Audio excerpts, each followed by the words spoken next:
Welcome to the statement, Foreign Secretary David Lammy.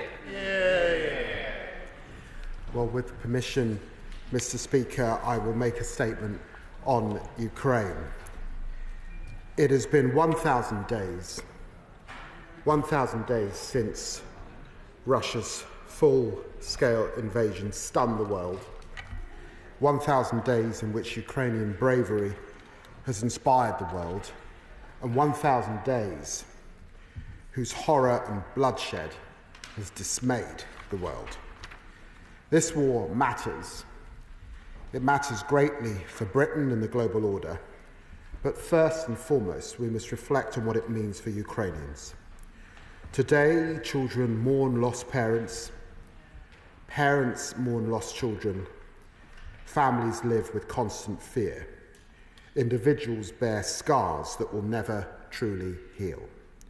So I say to His Excellency, the Ukrainian Ambassador in London, and to the Ukrainian people, today, as on every day of the last 1,000 days, you are in our thoughts and prayers.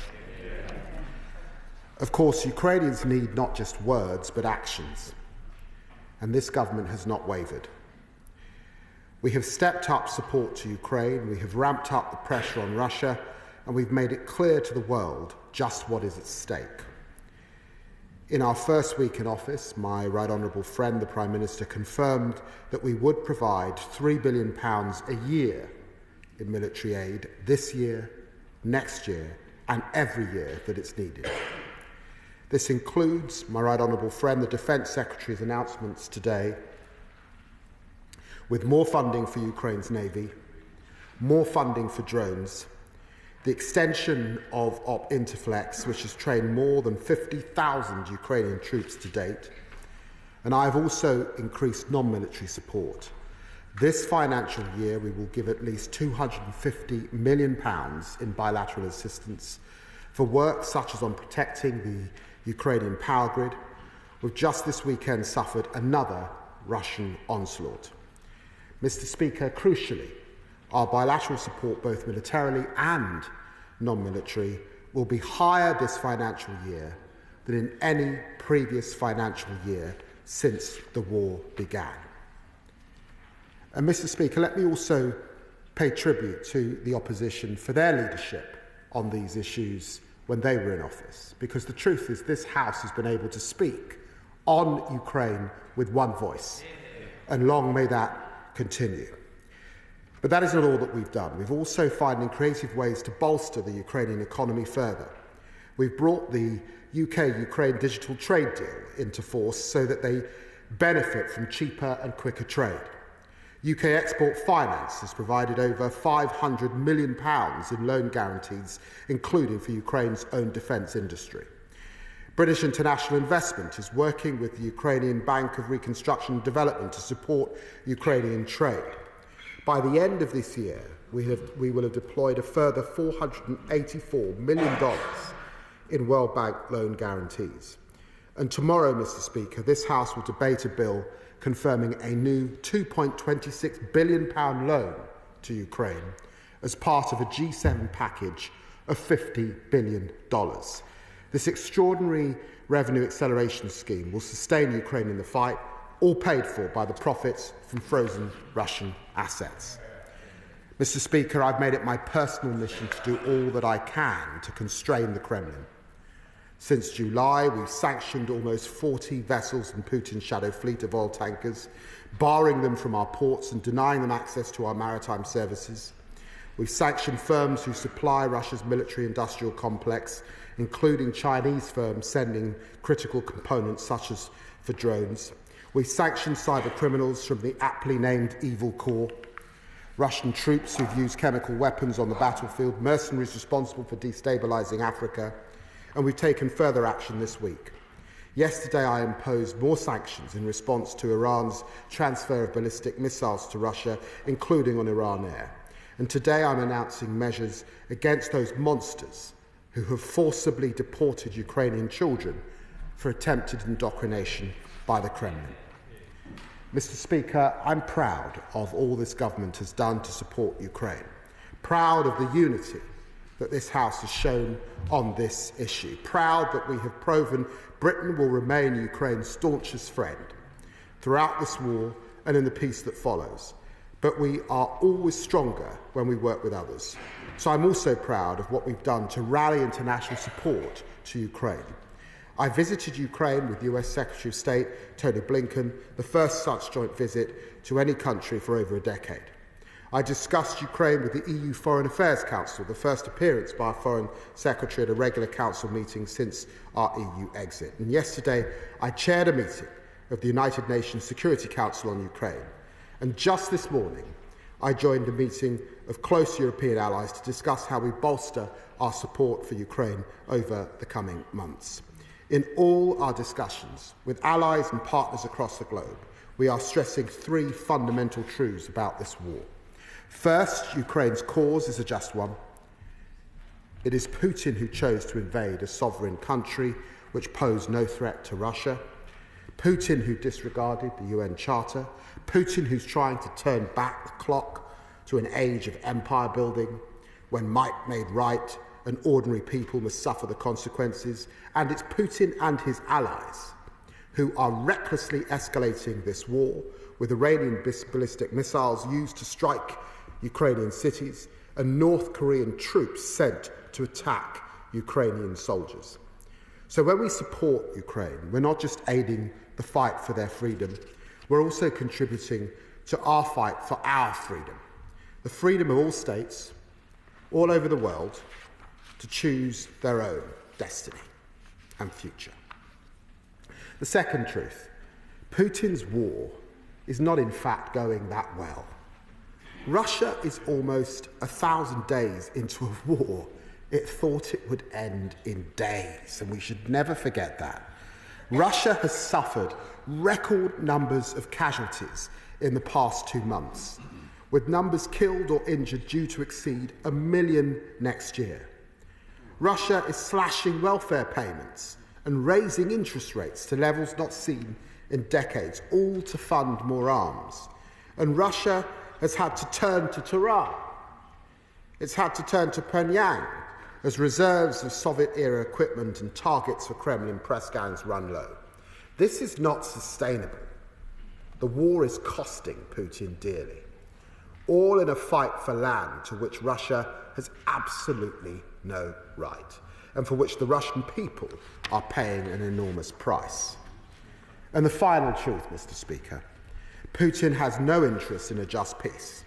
It is 1,000 days since his full-scale invasion, but over 10 years since he first seized Crimea and sponsored insurrection in the Donbass, and even longer that he has sought to meddle in Ukrainian affairs, all to further his own interests. Putin has a track record of violating past agreements. He shows no sign of wanting peace. He would seek to exploit any pause in fighting to win his troops a respite before resuming hostilities, as he did after the failed Minsk talks. Mr. Speaker, we underlie these truths because they must inform our strategy. If we want to see peace restored in Europe, we need Putin to see there's no route to military victory. We need to make the price he pays for his senseless war even higher. We need to remember the price we would pay for his victory would be higher still. We need Ukraine to stay strong, and so they need us to stay strong by their side. That is what this House wants us to do. That is what this government will do. That is what we call on our allies to do.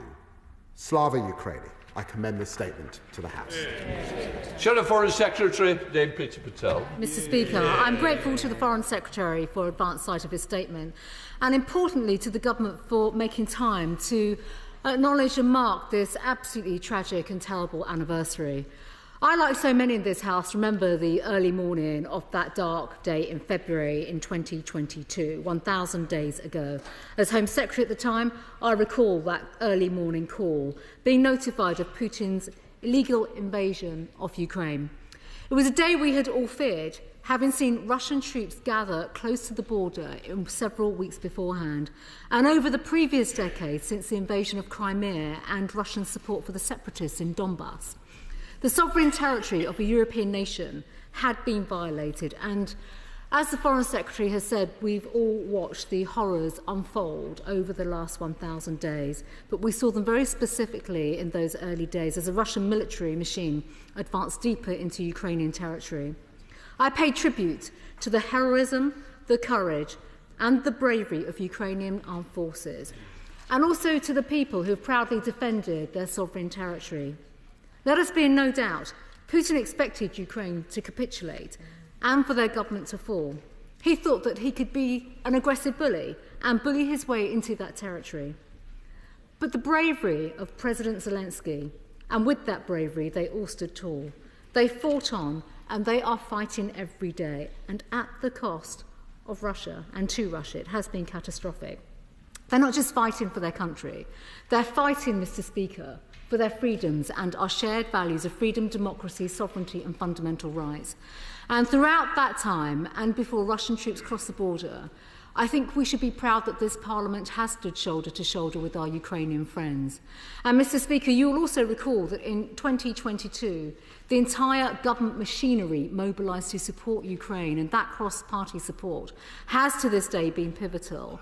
Right from the start of creating safer routes that enabled 20,000 plus Ukrainians to come to our country, from the work of the Ministry of Defence under Ben Wallace at the time, to being one of the first countries to provide and supply weapons and key capabilities to train Ukrainian troops in our own country, and to sign that security cooperation agreement that the Foreign Secretary has mentioned, to announce the multi-million and multi-billion funding package as well. And the then Prime Minister, Boris Johnson, flew the flag for Ukraine across the world, making that case, and also imposing sanctions on Russia, persuading others of their commitment to Ukraine and fighting that cause for freedom. We stand shoulder to shoulder with the government in every single effort, and the commitments have been solid, along with working with all our partners in that absolutely unstinting way. And Mr. Speaker, I also saw that devastation when I met Ukrainians on the Polish border fleeing the conflict. And I know so many members of this House have visited Ukraine and met families over the last 1,000 days. We've all been touched by those personal horror stories, the loss, the grief from people and children whose lives have been shattered, and our thoughts are with them. It's a sobering and stark reminder that while the modern world has delivered so much progress for humankind, and there are unreconstructed tyrants that are inflicting misery beyond comprehension with their contempt for human dignity, democracy and the rule of law. And we saw that so clearly over the weekend with those devastating waves of attacks that were unleashed by Putin. I do have a few questions for the Foreign Secretary off the back of his statement. On military support, will the Secretary of State confirm that we will continue to provide all the resources we can from our own stocks and work with our allies in NATO to ensure equivalent equipment is available for Ukraine if we do not progress with specific capabilities ourselves? NATO countries, as we know, are able to leverage a collective GDP 20 times greater than Russia and a combined defence inventory many times larger than the Kremlin's. So there is nothing inevitable about Russia's victory in this war, and I know the Defence Secretary is on the front bench today as well, and he'll have views on that, but I think we'd welcome some indication as to what steps the government will take to replenish our stocks. And does the Foreign Secretary, on behalf of the government, agree that this shows why it's important that we have a clear pathway to spending 2.5% of GDP on defence by 2030? And beyond the provision of lethal aid and capability, can the Foreign Secretary give updates on his diplomatic activity and actions to further isolate Russia and address this influx of troops from North Korea? Exactly. On sanctions, we absolutely welcomed the announcements this week on those sanctions on Iran for supporting the Russian war effort, and we must pursue those with vigour. Also, with this, can we seek assurances that the government will continue to review the measures when it comes to people and entities within the scope of sanctions so that we can absolutely do more to prosecute Russia's role in this conflict? And can the Foreign Secretary outline the approach that will be taken to engaging with the new US administration more widely with our allies to back Ukraine? It's vital that this House stands united, Mr. Speaker, and as we mark the 1,000 days of this war, we must ensure we continue to stand shoulder to shoulder on the side of freedom. Slava Ukraini. Yeah. Foreign Secretary. Well, Mr. Speaker, this is my first opportunity to congratulate the Right Honourable Lady on taking up her post. We probably will disagree occasionally on a few things across the dispatch box, but I hope that we will never disagree on the support that we have to give to Ukraine, and her statement this afternoon underlies, I think, the unity of this House. And she's right to recall the mobilisation of the last government back in 2022. I'm glad she reminded the House of the way that British people have been prepared to open their homes in record numbers to so many Ukrainians, and for her leadership of the department during that time. And she's also right to raise our military industrial capacity. And can I assure her that in coming into office, my right honourable friend has made it his business to get underneath the bonnet of how we can procure, how we contract, how we ensure innovation. Of course, British support is also driving immense innovation in Ukraine, which both I and the Defence Secretary have been able to see close up. It's something like a blitz spirit, which is quite incredible. It's a whole nation effort, and working in partnership, that can also drive innovation in our own system. She raises, quite rightly, defence spending. She will know that there are still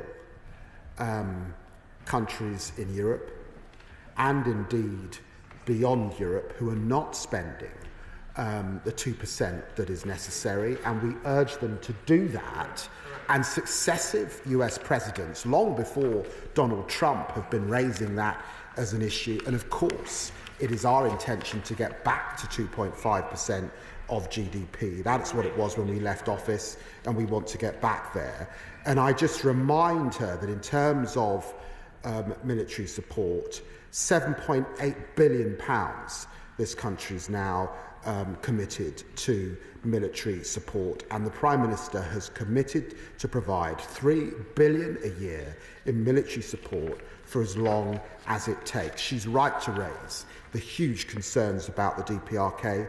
10,000 North Korean troops are in Russia as we speak. This is a major escalation, and I have to say it has been noted deeply too in the Republic of Korea, because it links the Indo-Pacific to the Euro-Atlantic, which is a subject that, as she knows, our system has been concerned about for many, many years indeed, but this is a major escalation in relation to that. She's right also to raise sanctions. The UK has now sanctioned over 2,100 individuals and entities under the Russian sanctions regime. As I set out, the Russian shadow fleet I have gone after particularly.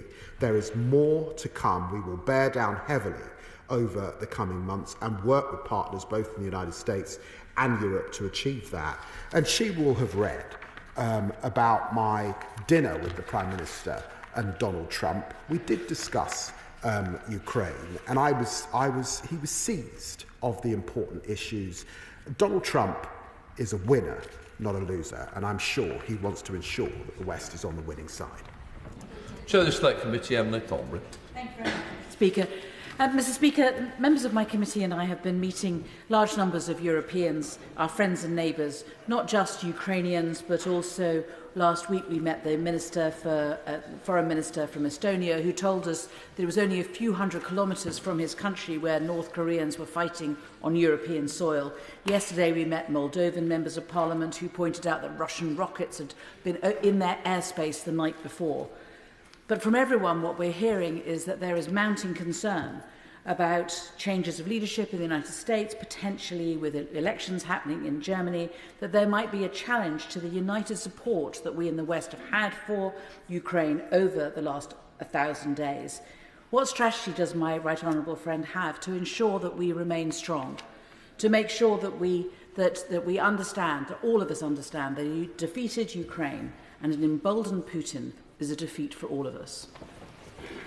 Secretary. Well, I'm grateful to my right honourable friend and obviously for her leadership on the Foreign Affairs Select Committee too. She is absolutely right. Russia's illegal invasion of Ukraine poses, yes, a serious risk to the UK and Euro-Atlantic prosperity and security, but it is a direct threat to the international rules-based system and international principles of sovereignty, Mr. Speaker, and territorial integrity. That is why I am quite sure that when you think about our joint intelligence capability with the United States, about our joint military capability with the United States, remembering that we've got many US troops stationed in our own country and tens of thousands stationed across Europe. In the end, with the developments that we've seen also with Korea, I'm quite sure that we will continue to stand with Ukraine. Liberal Democrat spokesperson Helen Maguire. Thank you, Mr. Speaker, and thank you for advance sight of these statements. So I join members on all sides of the House to mark 1,000 days since Putin's forces commenced their illegal, full-scale invasion of Ukraine. On behalf of the Liberal Democrats, I want to pay tribute to the brave people of Ukraine, to those fighting on the front line in defence of the democratic ideals which we share, to those fighting the nightly terror of Russian missiles and drones which continue their assault on innocent civilians, to all Ukrainians who've sought safety here in the UK. And I'm also hugely proud of British families who open their doors to Ukrainians in their moment of need. Just a few days ago, I visited the charity Surrey Stands with Ukraine in my constituency in Epsom and met with volunteers who are preparing winter survival kits which will be sent to help Ukrainian families who face a winter with limited power supplies at best. The work of communities like these up and down the country is inspirational. We've stood with Ukraine from the beginning and we stand with Ukraine now. And I'm afraid to say that 1,000 days on, Ukraine needs our support more than ever. Liberal Democrats welcome the US's decision on long-range missiles, and I hope the Foreign Secretary might be able to shed a little more light on the UK's stance. But we must go further. The clock is ticking. January the 20th will be the second inauguration of President Trump. So does the Foreign Secretary agree with me, with a wavering US, it is incumbent on the UK to lead within Europe now? Will the Foreign Secretary commit to bolstering support for our Ukrainian allies should it waver elsewhere? And will the government begin the process of seizing the Russian assets, the assets themselves, not just the interest, so that we can give Ukraine what is needed to liberate its territory and win the war? Let's lead the way. Let's liberate Ukraine. Slava Ukraini. Foreign Secretary. Madam Deputy Speaker, can I thank the Liberal Democrats for their continued support, and the Honourable Lady was right to evoke the huge volunteer spirit also across our country. I think of the thousands of people driving trucks to Ukraine, the faith groups, NGOs and others gathering heaters and goods and ensuring that they get to Ukraine, doing it month after month. They don't need encouragement. They just know, and sometimes it's off the news, but they know how important that endeavour is as well. And let me just say to her, this morning I was speaking to foreign ministers in a meeting from France, from Germany, from Poland, from Italy, from Spain. There is no sense of us wavering, there's no sense of us wavering in our support for Ukraine. If anything, there was a commitment to double down on that support. There was a determination to ensure that Ukraine is in the strongest possible position in 2025, and a renewed effort to ensure that we coordinate even better over the coming months particularly. Chair of the Defence Select Committee, Tanmanjeet Dhesi. Thank you very much, Madam Deputy Speaker. On this grim milestone of 1,000 days since the full-scale invasion by Russia, we mourn the deaths of the hundreds of thousands who have needlessly been killed and injured because of Putin's decision to invade a democratic nation. I met recently with the Ukrainian ambassador, General Zaluzny, and also separately with a delegation of Ukrainian MPs who are very, very grateful for our solidarity, but they also have some concerns. The government has rightly provided strong support to our allies, but after the escalatory deployment of North Korean troops on European soil and the constant bombardment of Ukrainian communities by Putin, what conversations has my right honourable friend, the Foreign Secretary, had with the Prime Minister and the Secretary of State for Defence about lifting restrictions of the long-range Storm Shadow missiles for their usage by Ukraine? Well, Madam Deputy Speaker, this is my first opportunity to congratulate my good friend on becoming chair of the Defence Select Committee. He asks a question that's in the news at this time, and obviously we continue to discuss with Ukraine and international partners how best to support them going into winter. But I know he will understand that I have nothing new to say on this, because I'm not going to get into operational decisions that would be a gift, frankly, to Putin. We've gifted military aid to support Ukraine's right to self-defence against Russia's illegal attacks in accordance, as he would expect, with international humanitarian law. Previous Chair of the Foreign Affairs Select Committee, Alicia Kearns. Thank you, Madam Deputy Speaker. It is 1,000 days when Ukraine has been fighting for Europe's freedom, but it is over 3,900 days that Ukraine has been under attack and under invasion. 3,900 days of bravery, of terror and of loss. I would like to pay tribute to the Honourable Lady on the Shadow Front Bench for all she did to create the Homes for Ukraine programme when many thought it an impossible thing to do. Consistently, though, Ukraine has been underestimated and Russia overestimated, militarily, economically and beyond. We all know here that personalities matter, and as the Foreign Secretary said, we know that Trump likes winners.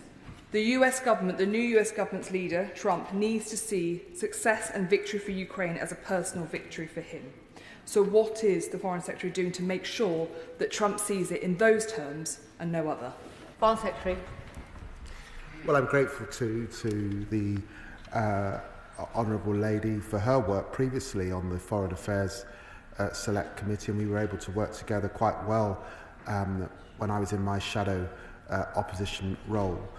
She's right to say we've actually got a job to do now. One American president at a time is the mantra. We've got another 8 weeks, and Ukraine is going into a winter. And it may well be a bitter winter. And the good news is that we are now getting the money out the door. Where there's been gaps between pledging and getting the kit and the equipment into Ukraine, there's a doubling down across Europe in the international G7 partners to ensure that the kit gets there, and that puts Ukraine in a strong position into 2025. I am confident that on January the 20th, Ukraine will be in an even stronger position then than it is today, because of that combined allied effort, and absolutely with the United Kingdom, because of the work of the Defence Secretary, the Prime Minister and myself, to ensure that we are its strongest partner and that we are doing everything we can to support it militarily, economically and humanitarianly. Thank you, Madam Deputy Speaker. Could I thank my right honourable friend for his statement, and indeed thank him and our right honourable friend, the Defence Secretary, for the joint leadership they have shown on this matter. The key issue, as far as I can see, is the shipment of oil. Oil is the lifeblood for Putin and financing his illegal activities, and sanctions are the way that we've got to stop that. Could my right honourable friend therefore give an assurance that there are now no British individuals or companies engaged in the illegal shipment of oil or its financing? And if he can't give that assurance today, what further action is he going to take so he can come to the House in the relatively near future and give such an assurance? Well, I'm very grateful to my honourable friend for his question, and it allows me to say that sanctions have deprived Russia of over $400 billion since February 2022, and that's equivalent to 4 more years of funding for the invasion. But he is also right that there is a shadow fleet. Over the last few months, I have issued more sanctions on those behind that shadow fleet. And he's right also to single in on the enablers, and the enablers that might exist within our own country. Trust me, I keep this under close scrutiny. There is more to come, I suspect, over the coming days. He's absolutely right to make it crystal clear that we cannot have UK businesses, enterprising individuals supporting Ukraine, supporting Russia in their war effort. Sir Gavin Williamson. Thank you, Madam Deputy Speaker. I'd like to welcome the statement from the Foreign Secretary, but I would like to push him on the issue that was highlighted by the Chairman of the Defence Select Committee. Britain has continuously led the way, right from the start, whether it's the provision of Javelin, whether it's the provision of main battle tanks, whether it's been leading the arguments about fast jets. And reading the newspapers, I would have believed that the Foreign Secretary had been leading the way in pushing for Storm Shadow to be used in Russia. Now, the Foreign Secretary dismisses it and say, well, this isn't to be discussed. But when are we going to hear from the government that the Ukrainians are going to have the ability to use Storm Shadow on targets in Russia? Is it going to be next week, next month, next year? Because the Americans are shaming us. We shouldn't be shamed. We should be leading. Secretary. Well, look, I understand the strength of feeling that the right honourable gentleman is demonstrating in the House, and why, as a backbencher, he's doubling down on this issue. What I think he'll see from this government is actually we have led and continue to lead in those debates right across our allies. But he will also understand that we do need communication discipline on these issues. That is what we see with our opponents in Russia, in the DPRK, and in Iran. And therefore, I lament a little some of the debate that we read across the newspapers. You're not going to get those sorts of leaks or suggestions from me at the dispatch box. Alex Ogle. Thank you. As Chair of the Ukraine Group in Parliament, I'd first of all like to thank the Foreign Secretary and the Defence Secretary for all their staunch work in support of Ukraine.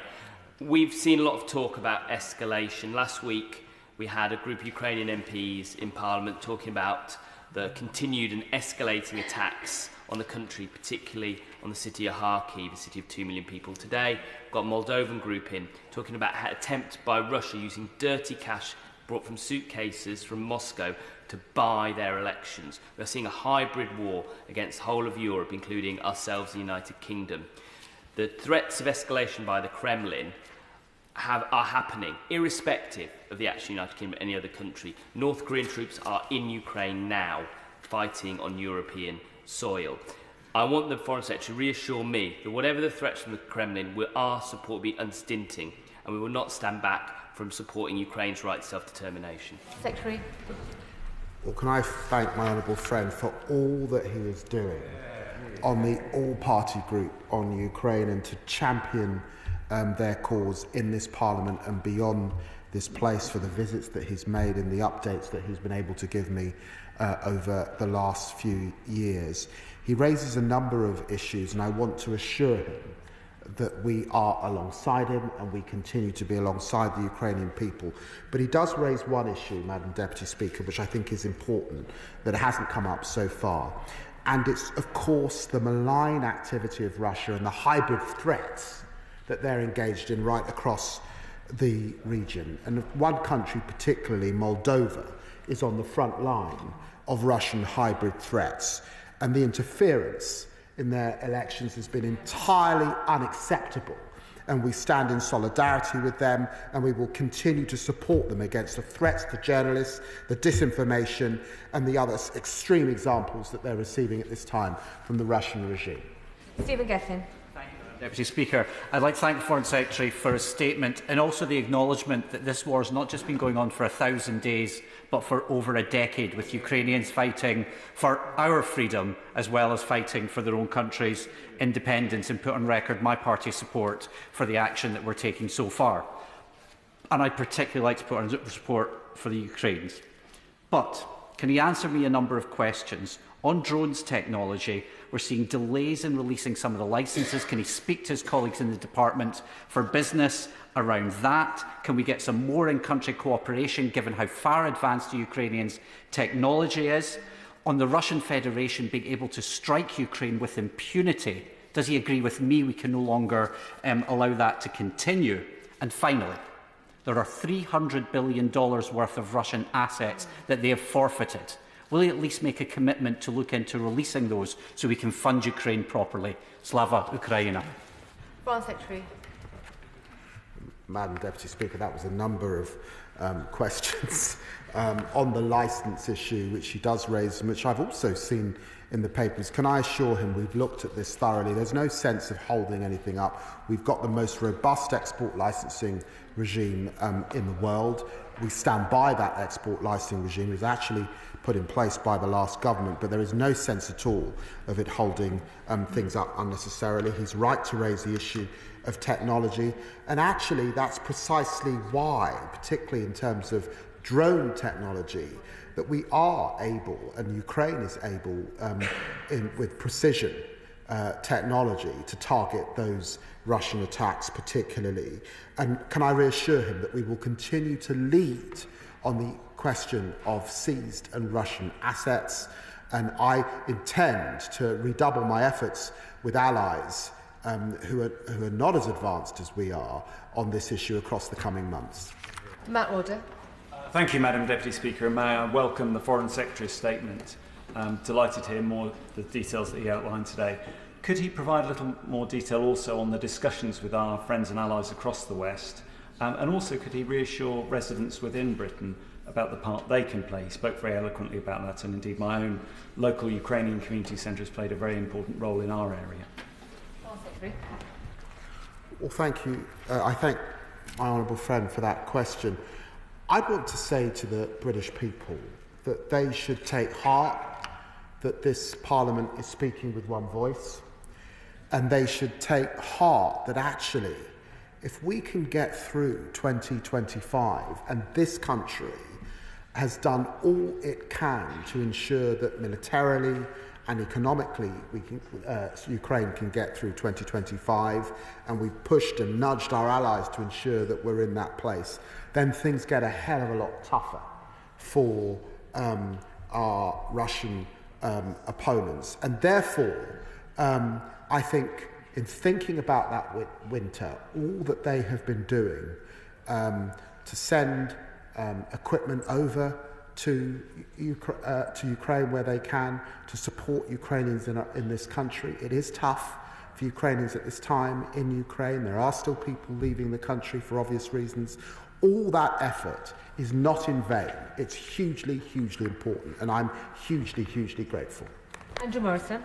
Thank you, Madam Deputy Speaker. Despite the Foreign Secretary's congratulatory assessment, the fact remains that Russia is running rings around Western sanctions, and that it is using black and grey fleets to threaten the global maritime order.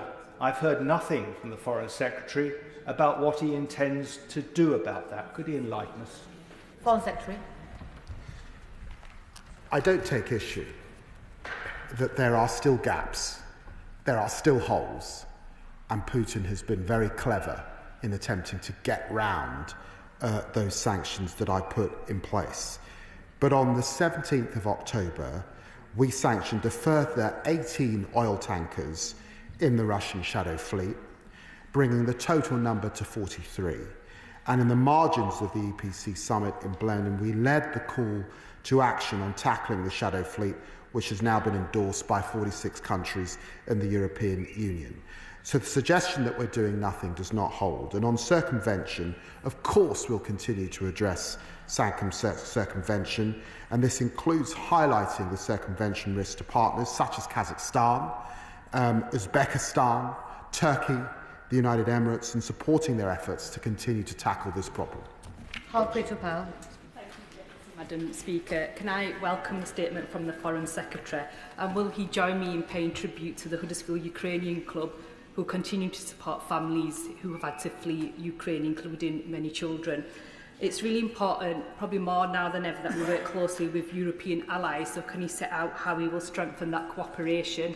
And as Ukraine faces a very long and challenging winter, how will we help Ukraine cope with the relentless attacks on its energy infrastructure? Secretary.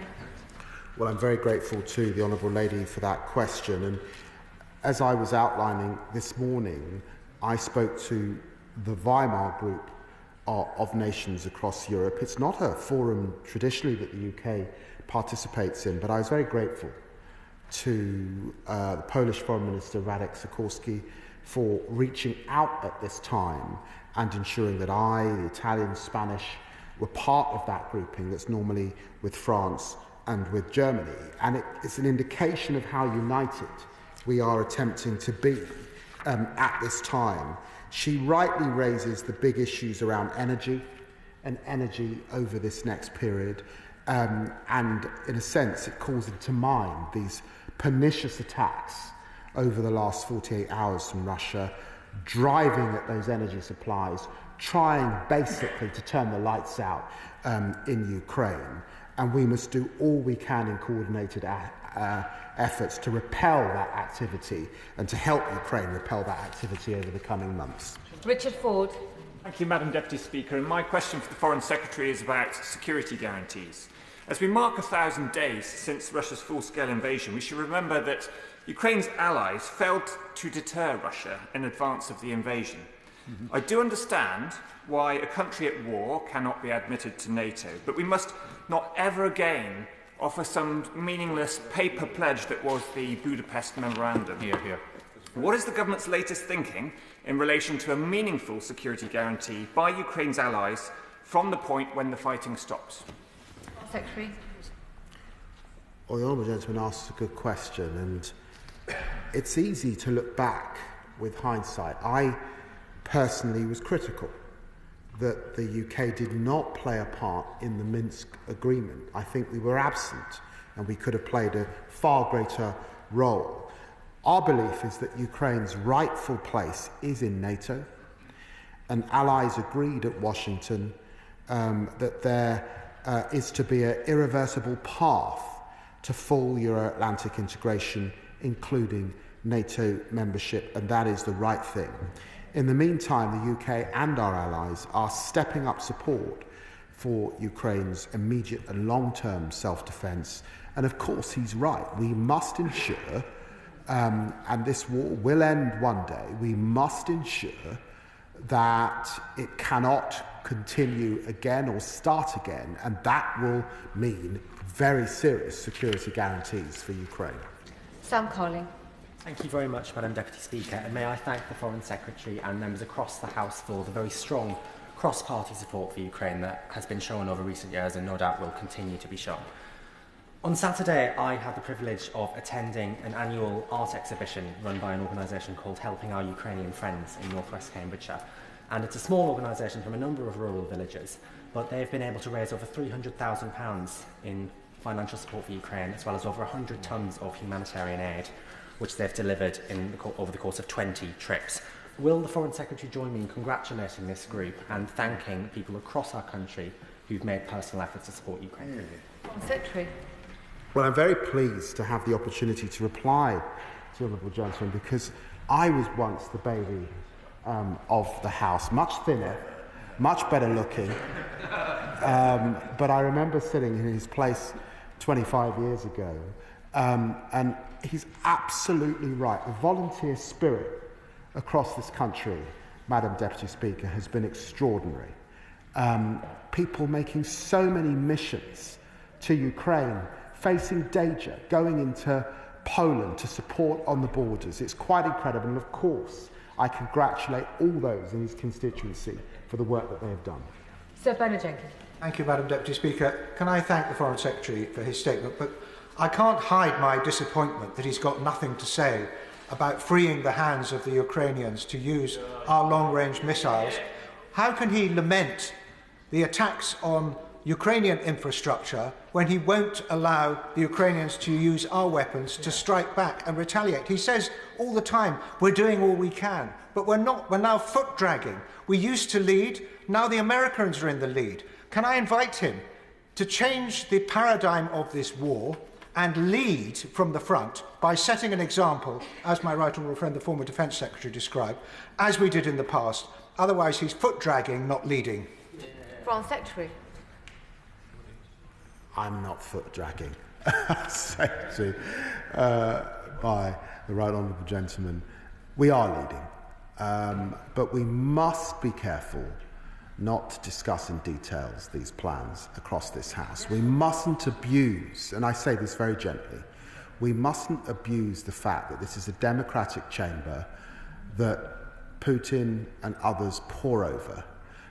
Trust me, we are leading in that debate.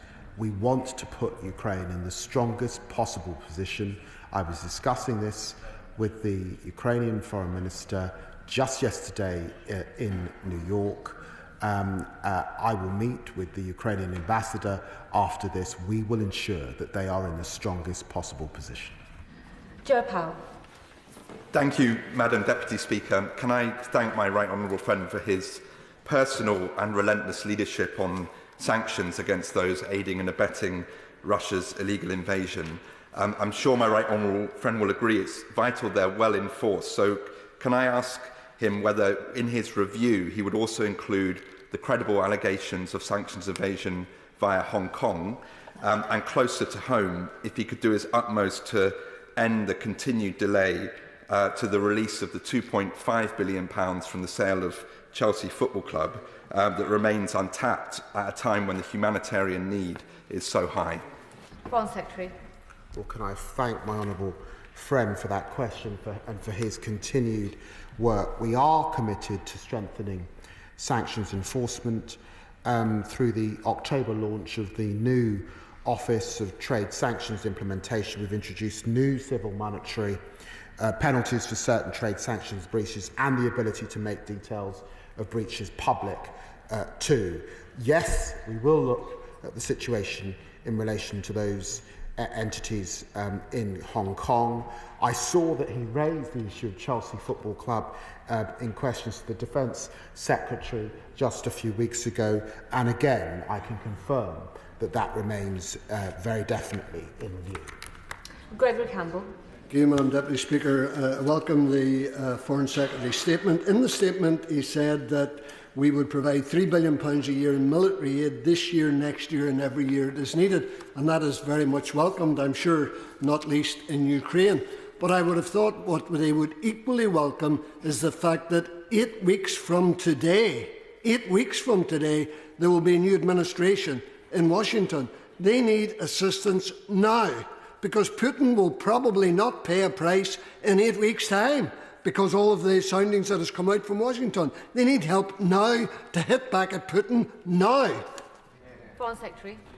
Well, can I say to the honourable gentleman, the point he's made is precisely the point I made to European allies this morning. I didn't have a Northern Ireland accent, but believe me, I made the point as forcefully as he's just done. Steve Race. Thank you, Madam Deputy Speaker. I just want to put on record my thanks to the hundreds of Exeter and Devon families who have played host to over 500 Ukrainian families over the past 1,000 days, and also to those Ukrainian families for bringing such life and vitality to the city and sharing their culture with us so readily. Can I ask the Secretary of State what the government is doing to strengthen European cooperation in support of Ukraine as it heads into this very bitter winter? Foreign Secretary. Well, I'm very grateful to the Honourable Gentleman. It was very important for me to be at the Foreign Affairs Council for Europe in Luxembourg. It was important for me to go back The meeting I was in this morning was also important, and the first time for a UK Foreign Secretary. We're serious about that reset with the European Union and our European partners. This is a time for more multilateralism, not less. Vicky Slade. Thank you, Madam Deputy Speaker. I refer you to my register of interest. I host a Ukrainian refugee in my home, alongside many other residents of Mid-Dorset and North Poole, and I want to publicly thank them for opening up their homes and for the contribution made by those families that are joining them. They were telling me this weekend, over a cup of tea, that they're really afraid that they are never going to be able to go back home. And they are terrified for their parents and grandparents who are stuck in a living hell in Kherson.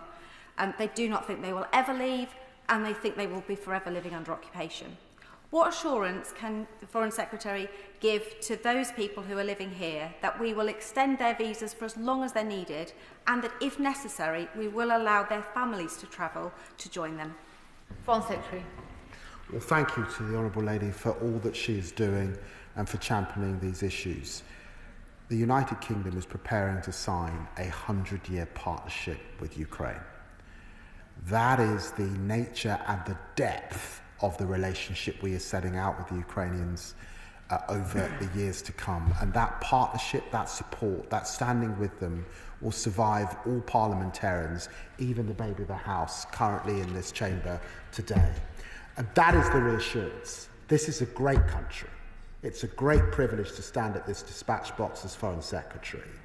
You wear that aware that others have stood here and stood up to tyranny. We will continue to do that, and you must reassure them that they will prevail. Final question, Iqbal Mohammed. Thank you, Madam Deputy Speaker. I welcome the statement from the Foreign Secretary. I'm sure the House will agree with me that 1,000 days of a full-scale war are 1,000 days too many, and my condolences and thoughts are with all the innocent civilians on both sides, tragically killed or affected by the conflict and who did not ask for war. Notwithstanding Ukraine's right to full self-defence, can the Foreign Secretary confirm to the House that the UK military aid provided to date has not and will not be used against civilians or civilian infrastructure? And will he assure the House that any decision on permitting the use of Storm Shadow missiles will ensure the safety of civilians and be in compliance with international law? Well, this is the second or third occasion on which I've been able to answer the question from the Honourable Gentleman, and he has a humility and a gentleness in his manner that I'm sure will serve him well in this House. Can I reassure him that all that we do in this country is always in compliance with international humanitarian law? The modern architects of this country on both sides of the House gave us the rules-based system. We are one of the champions of it across the world, and so we will always behave in accordance with international humanitarian law. So that concludes the statements. Colleagues leave the chamber quietly and quickly.